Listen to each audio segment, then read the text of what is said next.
राम राम हरे हरे। गुरुवे गौरचन्द्राय राधिकाय तदालये कृष्णाय कृष्ण चैतन्य नाम्ने गौरत्विषे नमः। कृष्णाय कृष्ण चैतन्य नाम्ने गौरत्विषे नमः। राधा कृष्ण प्रणय विकृता हलादिनी शक्तिरस्मात् एकात्मनावपि भुवि पुरा देह भेदं गतो तो चैतन्य आख्यं प्रकटमधुना तद्वय चैक्यमाप्तम् राधा भावदुति सुविलितं नौमि कृष्ण स्वरूपकम् नौमि कृष्ण स्वरूपकम् अनार्पितं चरिं चिरात् करुणयावतीर्ण कलो समर्पयितुमुत्तो ज्वलरसां स्वं भक्ति श्रियम् हरिपुरट सुंदर धृति कदम्ब संदीपति सदा हृदये कंदरे स्फुरतु वा सचिनंदनम्। श्री सचिनंदनाय गौरचंद्राय ते नमः। श्री सचिनंदाय गौरनंदाय ते नमः। ए मता भक्ति भाव करी अंगीकार आपने आचार्य भक्ति करीला प्रचार आपना करिमो भक्ति भाव अंगीकारे आपने आचार्य भक्ति सिखाई मो सहारे। प्रभु कहे सुन श्रीपाद इहार करना गुरु मोरे मूर्ख देखे करिला शासन। कृष्ण मंत्र है ते सब संसार मोचाना कृष्ण नाम है ते पावे कृष्ण चरण। तो चैतन्य चरितामृत हम पढ़ रहे हैं। तो चैतन्य चरितामृत में भगवान कह रहे हैं चैतन्य महाप्रभु एकला ईश्वर कृष्ण आर सब भृत्या यारे पैछे नचाए से तैछे करे नित्य। यानी कि एकमात्र भगवान कृष्ण ही ईश्वर है और अन्य जितने भी हैं चाहे वो जीव तत्व हो चाहे वो देव तत्व हो वो सारे उनके सेवक हैं। वे जैसा चाहते हैं उन्हें वैसा ही नचाते हैं।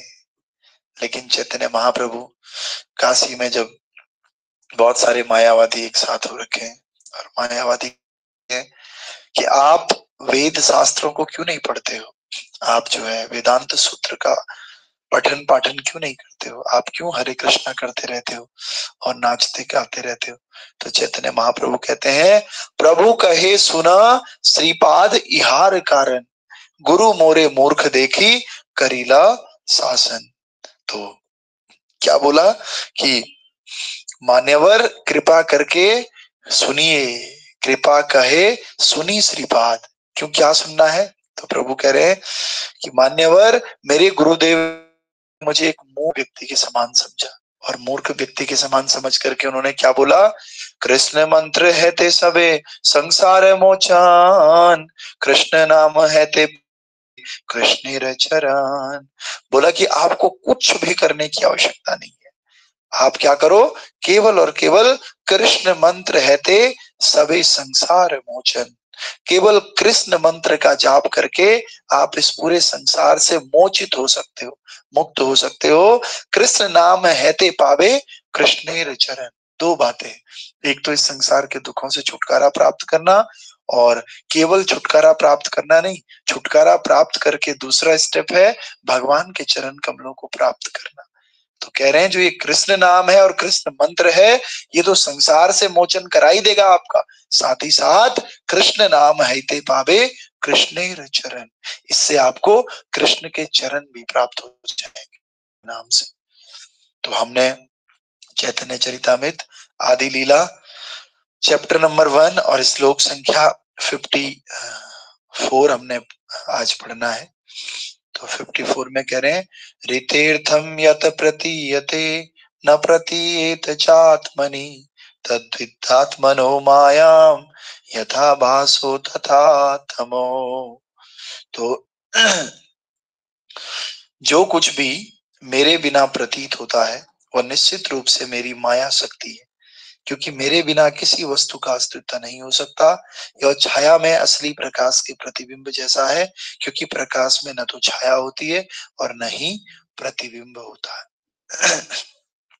तो कल हमने ये सब पढ़ा था और आज हम इसका तात्पर्य पढ़ेंगे। तो आप लोग परपट पढ़िए, फिर उसके बाद आगे एक्सप्लेन करते हैं। Yes, Hare Krishna Prabhu ji. Purport. In the previous verse, the absolute truth and its nature have been explained. One must also understand the relative truth to actually know the absolute. The relative truth, which is called Maya or material nature. It's explained here. Maya has no independent existence. One who is less intelligent is captivated by the wonderful activities of Maya, but he does not understand that behind these activities is the direction of the Supreme Lord. In the Bhagavad Gita 9th chapter, 10th shloka, it is said, Maya Desha Prakriti Shruyate Sha Characharam. The material nature is working and producing moving and non-moving beings only by the supervision of Krishna. प्रभु जी अगला वाला भी पढ़ना अगला भी पढ़ लो। है। थोड़ा और नीचे कर दीजिए वहां पे बस। The real nature of Maya, the illusionary existence of the material manifestation, is clearly explained in Srimad Bhagavatam. The absolute truth is substance, and the relative truth depends upon its relationship with the absolute for its existence. Maya means energy, therefore, the relative truth is explained here. Explained to be the energy of the supreme truth, since it is different to understand the distinction between the absolute and relative truths.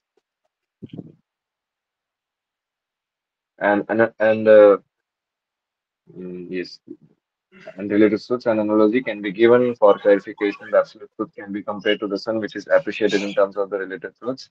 Reflection and darkness. Darkness is the absence of sunshine, and a reflection is a projection of the sunlight into darkness. इसके आगे कोई और पढ़ सकता है please? Neither darkness nor reflection has an independent existence. Darkness comes when the sunshine is blocked. For example, if one stands facing the sun, his back will be in darkness. Since darkness stands in the absence of the sun, it is therefore relative to the sun. The spiritual world is compared to the real sunshine, and the material world is compared to the dark regions where the sun is not visible. Okay तो भगवान कह रहे हैं प्रभुपाद जी कि पिछले अध्यायों में हमने देखा कि भगवान परम सत्य और उनकी प्रकृति के बारे में हमने देखा, परा प्रकृति और अपरा प्रकृति। परा प्रकृति हम लोग हैं, जीव, और अपरा प्रकृति ये भौतिक प्रकृति जिसमें सूर्य, पानी, वायु, ऑक्सीजन, खाने पीने की चीजें, ये सब चीजें अपराशक्ति है और हम लोग पराशक्ति हैं, और पराशक्ति अपराशक्ति का शोषण यूज करती। इसी प्रकार भगवान के बारे में बताया। और आज प्रभुपाद जी कह रहे हैं कि जो माया, अगर हमें समझना है किसको, भगवान को, तो माया को भी समझना होगा और हमें ये जानना होगा कि माया अकेले काम नहीं कर रही है, माया के पीछे भी भगवान है। कई लोग माया का चमत्कार देखते हैं, जैसे कोई बच्चा है और वो बच्चा अच्छे अच्छे ड्रेस पहनता है, अच्छी अच्छी गाड़ियां लेकर आता है। मान लिया कोई किसी को पता ना हो कि इस बच्चे के बाप का कमाल है, तो फिर वो क्या सोचेगा कि ये लड़का कितना खतरनाक है। लेकिन उसको ये नहीं पता वो खतरनाक नहीं है, उसके पीछे किसका हाथ है, उसके पिताजी का हाथ है। उसके पिताजी कड़ी मेहनत करते हैं, मेहनत करके पैसे कमाते हैं, वो तो बस क्या कर रहा है, उस पैसे को उड़ा। लेकिन जो सामने से देख रहा है वो पापा को थोड़ी देख पा रहा है। जो थोड़ा सा ज्ञान में आ जाता है वो व्यक्ति समझता है, नहीं नहीं ये तो इसका पैसा नहीं है, इसका ऐश्वर्य नहीं है। ये ऐश्वर्य किसका है, पापा का ऐश्वर्य। उसी प्रकार से जो अज्ञान में है उन्हें केवल ये माया का चमत्कार दिखता है। असल में ये माया का चमत्कार नहीं है। किसका चमत्कार है? भगवान का चमत्कार है, क्योंकि ये प्रकृति भी भगवान की अध्यक्षता में ही कार्य करती है। तो 9वें अध्याय के 10वें श्लोक में भगवान कह रहे, मयाध्यक्षेण प्रकृति सूयते सुचराचरम हेनुनानेन घेतुनानेन कौन्तेय जगत भी परिवर्तते जगत भी अपरिवर्तते।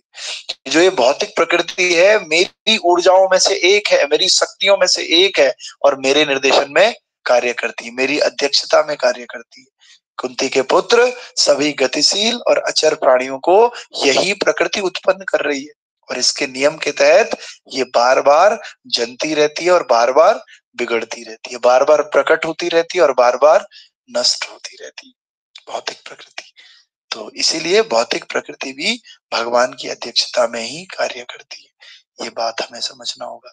दूसरी बात, प्रभुपाद जी यहाँ पर कह रहे हैं कि माया का स्वतंत्र अस्तित्व नहीं हो सकता है और अगर हमें अंधकार को समझना है तो उसके लिए प्रकाश को समझना होगा, प्रकाश को समझना है तो उसके लिए अंधकार को समझना होगा। अगर अंधकार नहीं होता तो बताइए क्या हम प्रकाश को समझ पाते? जब प्रकाश है तभी तो अंधकार को समझ पाते हैं। प्रकाश की अनुपस्थिति मतलब अंधकार, अंधकार की अनुपस्थिति मतलब प्रकाश। इसको बोलते हैं सापेक्ष, रिलेटिव अंडरस्टैंडिंग। कैसी अंडरस्टैंडिंग? रिलेटिव। जब दिन है तभी तो रात को समझ पा रहे हैं, केवल दिन ही होता तो हमें रात का पता कभी नहीं होगा, हम दिन को भी नहीं समझ पाते तो दिन की वजह से हम रात को समझ पाते हैं और रात की वजह से दिन को समझ पाते हैं।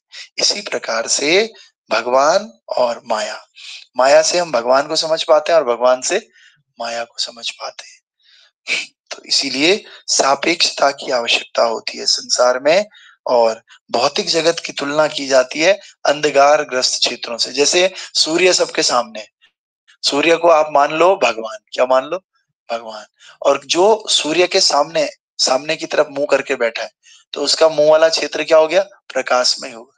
लेकिन पीठ वाला क्षेत्र कैसे हो गया? अंधकारमय। तो पीठ वाला क्षेत्र माया हो गई और आगे वाला क्षेत्र भगवान हो गया, है कि नहीं? तो इसी प्रकार से जो भी व्यक्ति भगवान की तरफ मुड़ता है तो वो आध्यात्मिक शक्ति से सारोबार हो जाता है। जो व्यक्ति भगवान से दूर जाता है इसका मतलब वो माया के अंडर में आ जाता है। तो बहुत सिंपल सी बात है, जो व्यक्ति भगवान की तरफ दौड़ता है वो आध्यात्मिक शक्ति के अंतर्गत काम करता है। जो भगवान से दूर दौड़ता है वो माया की शक्ति के अंदर कार्य करता है कि नहीं? तो यही समझा रहे हैं प्रभुपाद जी, माया और भगवान दोनों की सापेक्षता को समझा रहे हैं। किसको समझा? अच्छा, दिन नहीं होगा तो क्या होगा? रात, रात नहीं होगी तो क्या होगा? दिन होगा। सापेक्षता है। ऐसे तो नहीं मिक्सर है, थोड़ा थोड़ा रात थोड़ा थोड़ा दिन, 3 चम्मच रात ले लो और आधी चम्मच दिन ले लो मिला के, जैसे गर्म पानी और ठंडा पानी मिक्स करते हैं ना तो गुनगुना हो जाता है। इसी तरह से रात और दिन का मिक्सर नहीं होता है। रात जैसे जैसे जाती है दिन वैसे वैसे आता है, इस प्रकार से। तो आइए इसके आगे। When the material manifestation appears very wonderful, this is due to a perverted reflection of the supreme sunshine, the absolute truth, as confirmed in the Vedanta Sutra. Whatever one can see here has its substance in the absolute.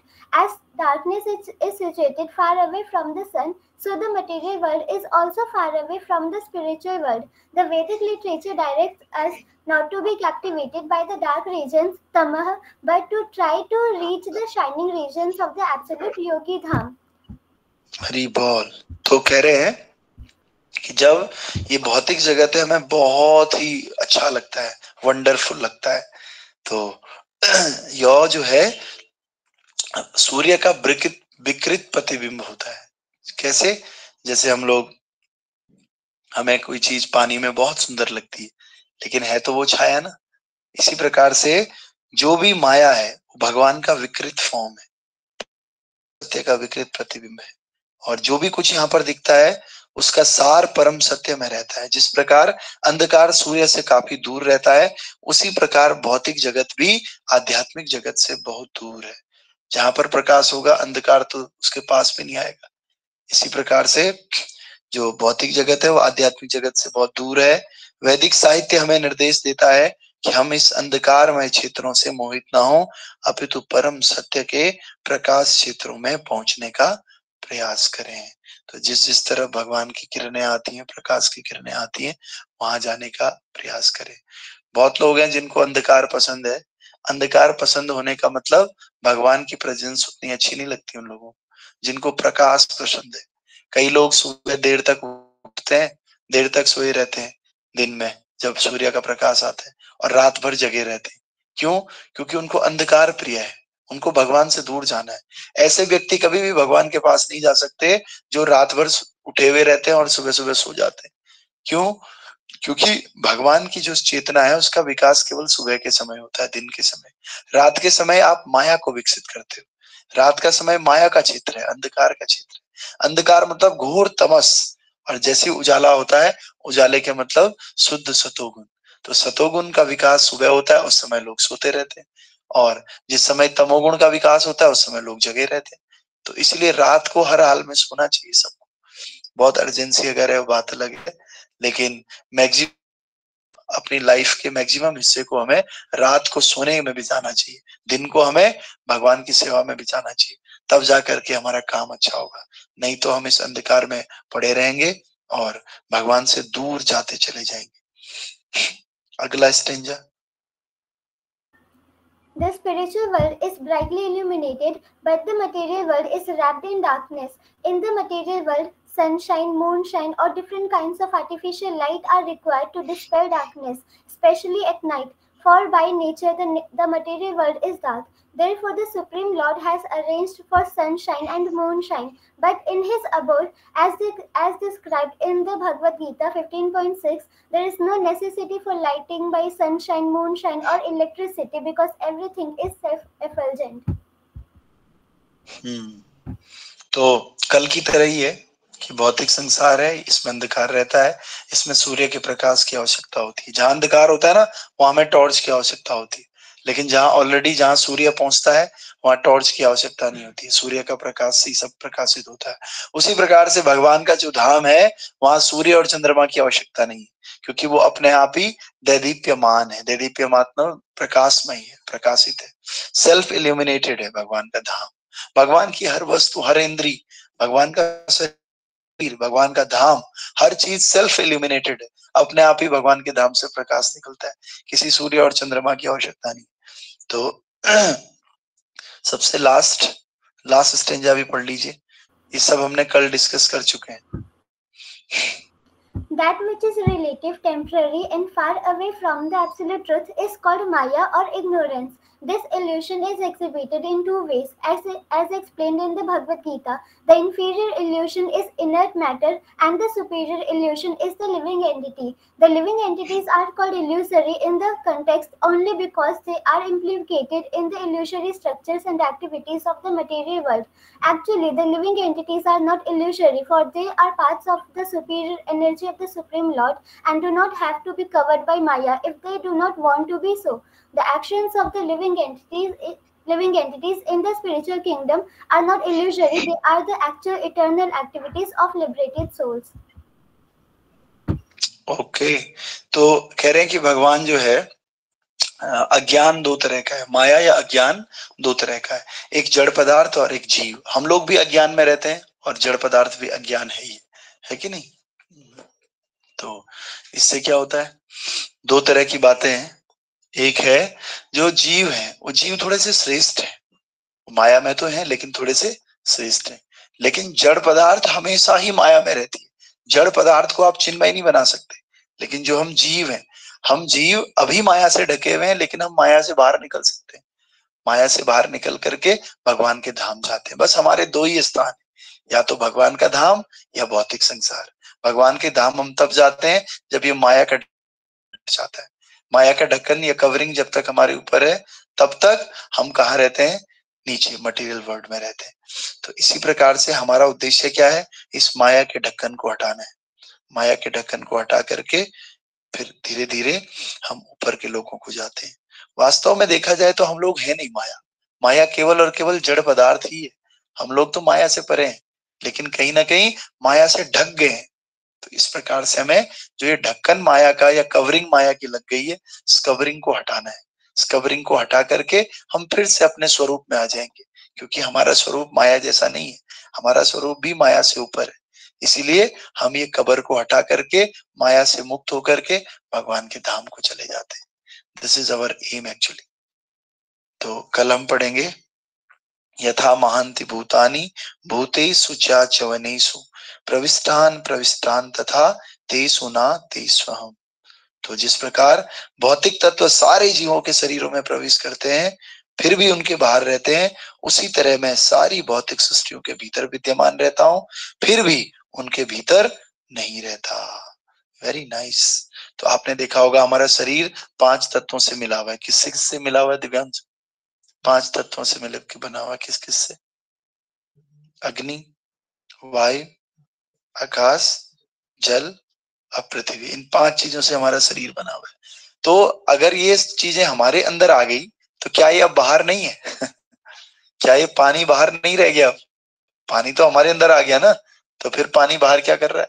जिस प्रकार से ये 5 तत्व हमारे अंदर भी है और बाहर भी है, उसी तरह से भगवान हमारे अंदर भी है और बाहर भी है। ये ऐसे कह सकते हो हमारे अंदर आए भी हैं और अंदर नहीं भी आए।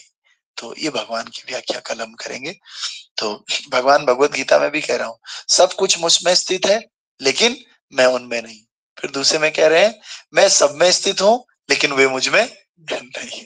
तो ये भी हम कल बताएंगे। ग्रंथराज श्री चैतन्य चरितामृत की जय। जगत गुरु श्रील प्रभुपाद की जय। श्री गुरु महाराज की जय। अनंत कोटि वैष्णव वृंद की जय। निताय गौर प्रेमानंदे। हरि हरि बोल। तो चैतन्य चरितामृत के कुछ कुछ आप याद करना चाहें तो बहुत बहुत स्वागत है। याद करिए, याद करके सुना भी सकते हो आप। किसी को नहीं पता तो नेट से ढूंढ लीजिए चैतन्य चरितामृत के श्लोक, या तब भी नहीं पता तो मेरे को बोल सकते हैं, मैं आपको श्लोक दे सकता हूँ कुछ। तो याद रखिए चैतन्य चरितामृत की चर्चा करके ही कलयुग में हम भगवान को प्राप्त कर सकते हैं, दूसरा कोई रास्ता नहीं।